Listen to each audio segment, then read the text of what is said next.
One.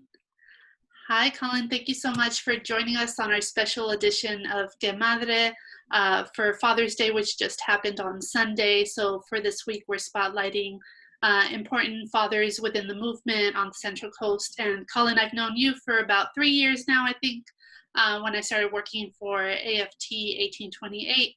And you were working with UFCW 770. Do you want to tell us a little bit about your history there with the union? Sure, that'd be great. I really appreciate you having me, and I appreciate everything you do for the movements on a regular basis, on a daily basis. So glad to be here.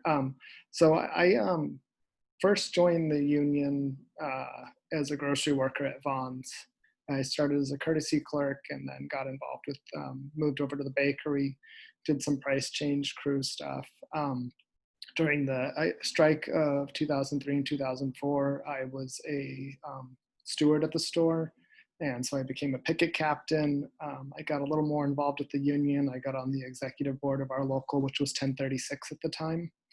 And as I got more and more involved with the local, they had an opening that I put in for, and I got brought into the insurance department. We went through a merger around 2007. And we merged with 770, which was the LA local. So that brought our local from going from Los Angeles all the way up to Bakersfield and then over to Paso Robles. So we cover a huge geographic area. During that time, I got a little more involved with the communications of the local. I had some experience doing photography, videography, and some computer and website work. So they kept giving me more jobs to do, and I got more involved and started doing more of that. So I've been with the local for about 15 years now. It's kind of been out of my experience in the past as well. So my dad was a union carpenter, going back to the whole Father's Day part of this. And he was in the carpenters union for about 30 years.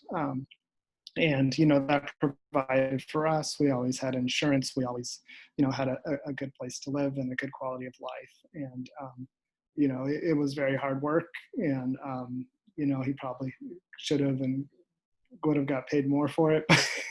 But he was able to provide for us, and that was a huge part of me, like getting involved with the union, or at least the idea of it, and then wanting to get more involved as I went forward. Can you just demystify for our listeners who may not be familiar with unions, what a union is and why it's important for our community? So there's a lot of things. There's a lot that the union does specifically for the membership. We help negotiate contracts for the workers. We help, enforce those contracts and, work to keep the members' jobs and the quality of their health care. During COVID-19, a lot of our job has kind of changed in a way, as well as trying to enforce the contract and trying to continue to negotiate good contracts. We're also having to fight for safety measures and protections that, we never saw for, something that would have to be included in the contract. So we never had any language about face mask or being able to leave to wash your hands, or, these things we kind of took for granted, where you just do them as you needed to. But we really had to fight for that. And there was a time at the beginning where the employers didn't want employees wearing masks because they didn't want their store to be perceived as like this incubator for disease. So rather than acknowledge what was going on in the world, they figured if the employees weren't wearing masks, the customers would feel safer. So we had to fight to get the right for the employees to wear masks. So we do all these things for our members directly, but we're also doing things for the community. So like the fight for 15 for the minimum wage, that affected our members, but it also was important for the community and for, the country, because with the wages staying stagnant for so long had been hurting people. And so we joined into the fight and kind of threw a lot of our, weight and money into it, because it was something that would bring up everyone. So we're constantly fighting for worker protections for our members and improvements in their quality of life and their wages and benefits and pensions. But we're also doing a lot of these things in the bigger picture, where we're trying to bring it to, all the workers in California, because, we have to fight for our members, and we're there to fight for our members, but we're really there to fight for and protect all workers. And if it wasn't for unions, we would not have the weekend, right? We would not have an 8-hour day. All those things that people take for granted. I just know growing up with my mom having been a union member, it's really the only reason that we had healthcare insurance. And I needed a heart operation when I was 5, and that's the only reason why I was able to have it without going into debt thousands and thousands of dollars. So I'm really thankful to the labor movement for that. So let's transition a little bit to talk about fatherhood.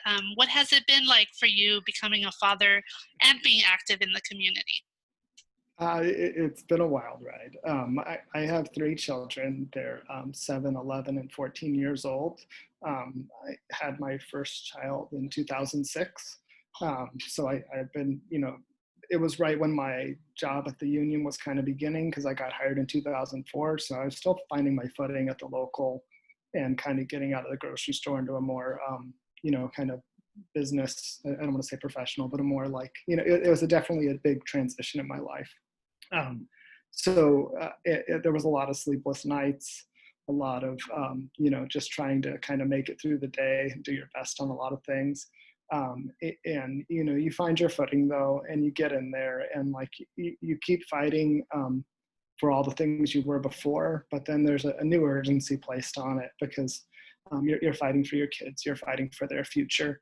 And, so it's this constant balance of, wanting to be in the movement and be present and fight for all these things, but also wanting to be there for your kids and have time with them and being able to kind of share and nurture that with them.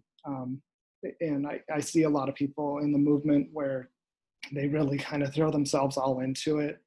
And there's a lot of burnout and a lot of,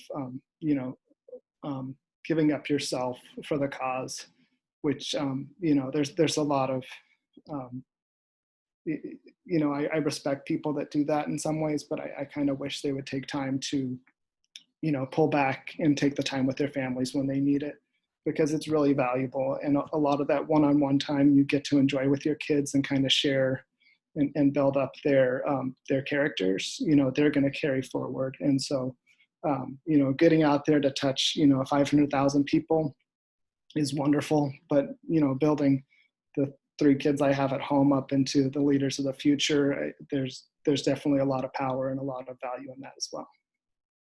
So, what has surprised you the most about fatherhood? Um, it's rough. So I turned 41 just a few days ago, but I Happy still feel, birthday! thank you. But I still feel like a kid in a lot of ways. You take it on and you mature, but you're also figuring it out as you go. So, I kind of thought I would have a lot more, um, I don't know, a lot more understanding of what to do as a father as the time came. But you just jump into it, you do your best, you learn from your mistakes, you try and improve upon them. But it's been so much fun. I love watching what they make or do, love being part of it. I love them coming to me with their problems or questions. And it's I don't know, like I know a lot of people value different parts of it, what they want to have in their life. Having a family was very important to me, and I'm just super pleased with my kids and just couldn't be more proud of them. That's so great. Have you been able to involve them in any of your work in the community? A little bit. So with the way our local is, a lot of our stuff ends up happening down in LA. And that can lead for a very long day, for younger kids, because it's 2 hours to get out there. And as you know, when you get to an event, it doesn't start. You stand around for an hour and a half. Then you do the event, and then there's the breakdown and everything. So it's taking them and getting them super involved in the movement has something I've done yet. I know other people have, and I have a lot of respect for that, but it's a personal decision, I think. And, I don't think there's any wrong or right answer, as I see your little one walking behind you. But, as we're going through these things, we talk about it a lot at home. I explain to him what I do at work, and we talk about the values that we share and have. And, it's just, um, so that they're aware of what I do and they appreciate it. You getting minioned. um, and so it's, probably the most recent and difficult one was having to talk about, Black Lives Matter and George Floyd. My kids, my youngest I think is very young, but it's we found a way to talk about it with him in a way that was in, gave him time to reflect on it and kind of understand what was happening in the world. And we talked about it a little bit differently with the older ones. So we talk about these different topics all the time and try and, keep them aware of it. And we do a lot at home, but I haven't brought them physically into the movement a whole bunch. Well, those conversations are super important. Can you share with our listeners maybe some pointers about how you had those conversations in case they haven't had those conversations with their kids yet? I'm no expert on this by any means, so I'll tell you how I approach them individually. But leave it to any parent to kind of trust their instinct. They know their kids better than anyone else could, and you really got to do what you're comfortable with and what you think your children are ready for.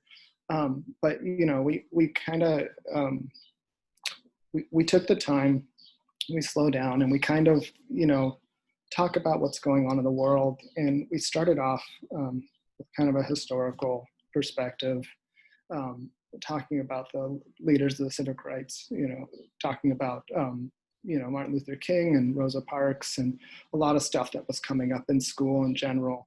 And we kind of had to let them know that unfortunately their work isn't done, that we still have to continue that work.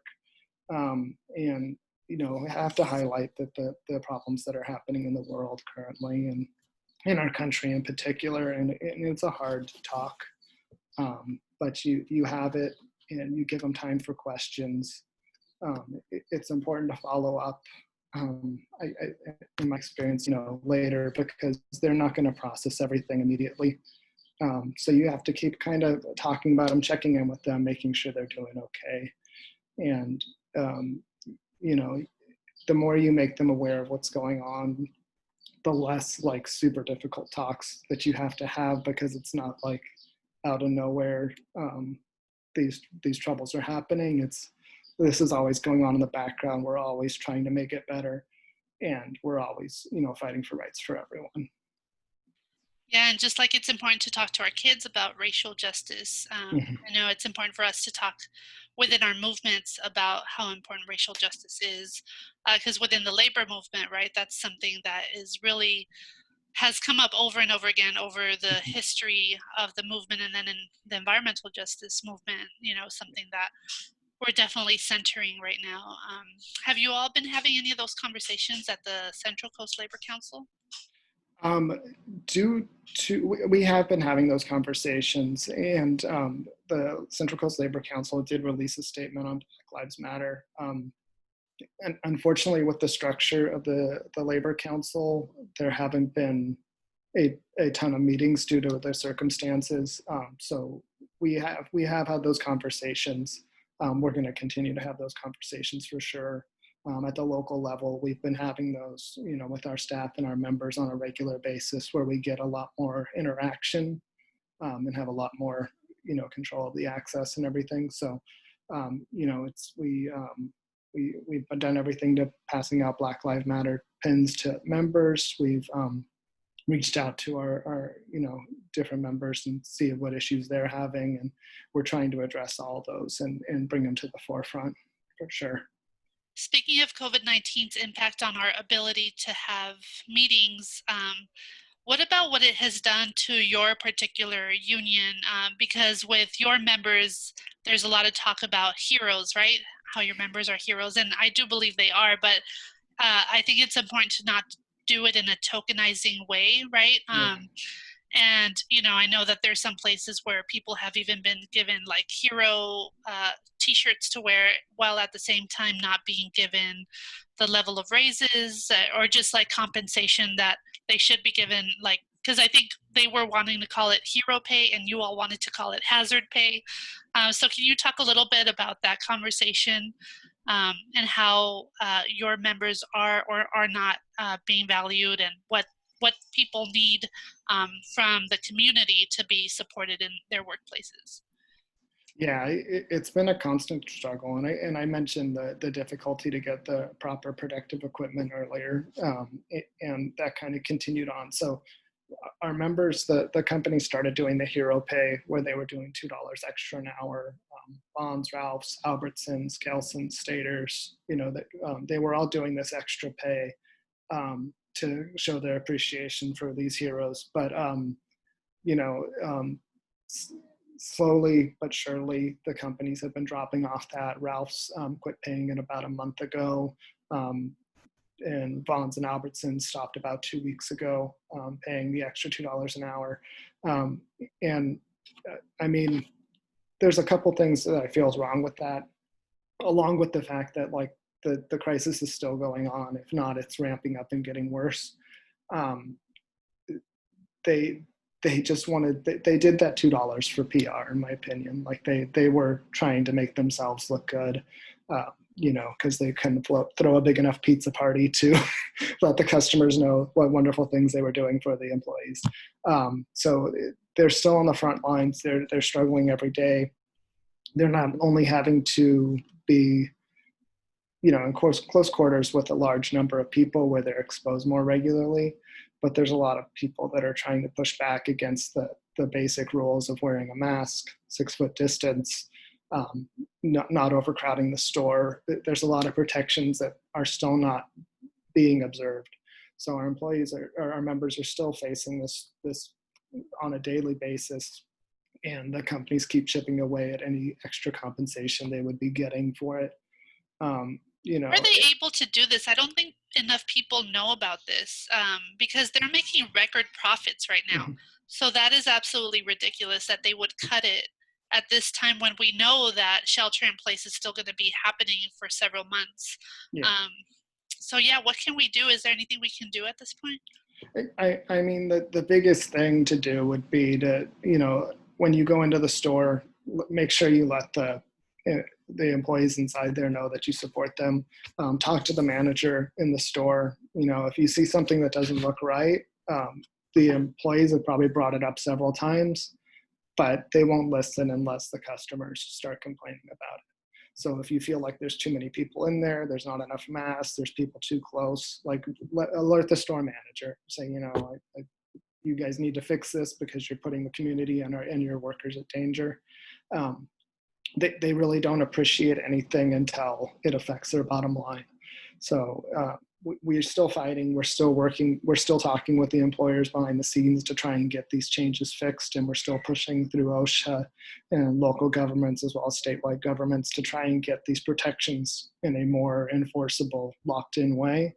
But it's been a constant uphill fight because the employer wants to do the bare minimum that they can to protect their employees in the community. Yeah, and if you're listening to this, the other hat I wear with Food and Water Action, we have masks for workers. If you go into a grocery store and you see that workers are not being given proper personal protective equipment, let us know so that we can get you some masks to give folks, or if you just let us know where those grocery stores are, our volunteers can do it themselves. But yeah, ARIZOCENTINO at fwwatch.org, because we have delegations doing that right now. So yeah, thank you so much. We appreciate it. Thank you, Anna. Yeah, so switching back to fatherhood, how was your Father's Day? Father's Day was very nice. The kids made some neat little art projects for me. Do you have any of them handy? I do not, unfortunately. But I knew I was going to ask you.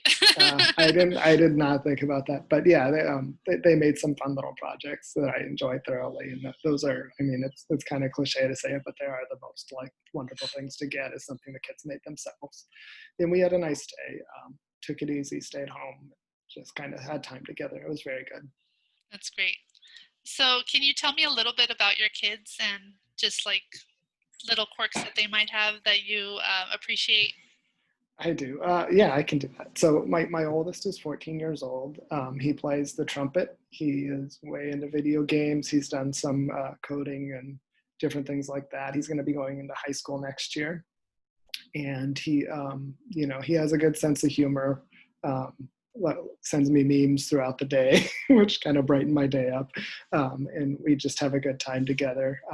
My daughter is 11 years old. She plays the drums and the piano, and she is very sweet and caring, and she mothers over both her brothers in her own way. And she enjoys doing stuff on the computer too, and will do she'll get into chats with her friends and kind of talk to them, and she likes jewelry making and art, and she just has a wonderful personality and just really brightens up my day in a lot of ways. My youngest is 7, and he is going to be going into second grade next year. He plays the piano a little bit too. He just started, so it's a little new to him, but he's getting into it. And he's kind of our wild one. He likes to run around and be crazy and have a crazy bedhead and jump on everyone. And he's a lot of fun, very active. He's also very caring, and he'll come up and cuddle with you and just have a good time. So I'm really, just really grateful for all 3 of them. We just have a good time together, and I know I can go out and have a good time doing whatever we choose to do. Definitely. And there's a lot that we teach our kids as parents, but I feel like there's also a lot that our kids teach us. Are there any lessons that you feel like your kids have taught you that you want to share with listeners?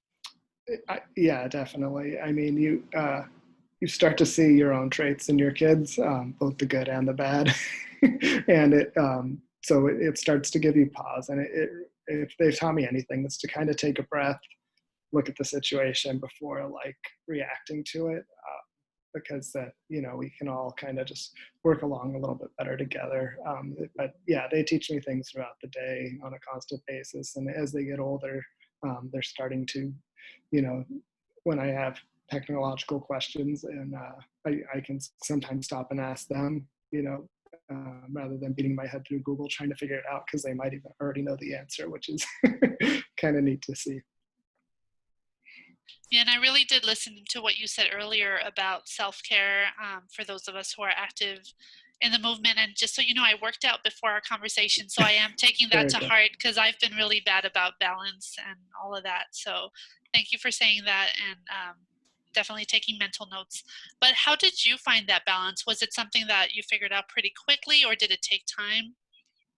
Um, there was so it took time for sure. In the beginning, especially when I started with the local, you want to kind of prove yourself and show your worth, and kind of you say yes to everything, and you jump in and try and get it done. And it's appreciated, and it's work that needs to be done. But I think it's important to learn to say no, or I can't get to that right now sometimes. And My struggle was, I was kind of, when you're a young parent with the kids up a lot, like you burn yourself out at night and trying to get stuff done at home. And then you go to work and you try and get everything done at work. And you just come to this point where like you start to drop things. And, it was never anything super, vital, luckily, but there was things that were getting left behind or dropped or not followed up on at home. And I started to realize that it gave me a time to take pause and, refocus my priorities. As I want to do as much as I can for the movement, but I don't want it to come at the detriment of my family. Absolutely. So, I mean, I really appreciate you taking the time to talk to me about this and sharing this with our listeners. Is there anything that I didn't ask you about regarding fatherhood, that you would like to share before we get off? I don't think so. I think you asked a bunch of great questions. I do want to give a little shout out to Adam Vega, who you had on. He I know he's not a father, but you had mentioned this too. But like he is a great role model. I know at my kid's school, he was coaching basketball for a while, and they didn't have a coach for that age group. He had gone to the school, I believe, previously, and someone reached out to him. I'm not sure how it happened, but he ended up coaching, which I know the kids really appreciated. I know he has quite a few younger siblings. Some of them were in my kids' grades, and I know they look up to him, and he's just been a good role model. And and if he chooses to be a dad someday, he's going to be a great one. But it's good to have important role models like that. I'm glad you highlighted him. Yeah, thank you. Well, with Que Madre, we always make a point to say that, yes, this show is definitely about people who have like biological kids, but also being part of the movement, you're also birthing a new day and a new movement, just by being active in the movement. And so that's why we always make sure to also highlight non-biological Yeah. mothers who are movement activists. And that's why we wanted to do that for fathers too. So thank you so much for mentioning him. It's really Yeah. nice to see the brotherly love happening. So yeah, thank you so much. It means a lot that you made the time. Oh, very good. Thank you. And thank you for having me. All right. Have a great day. You too.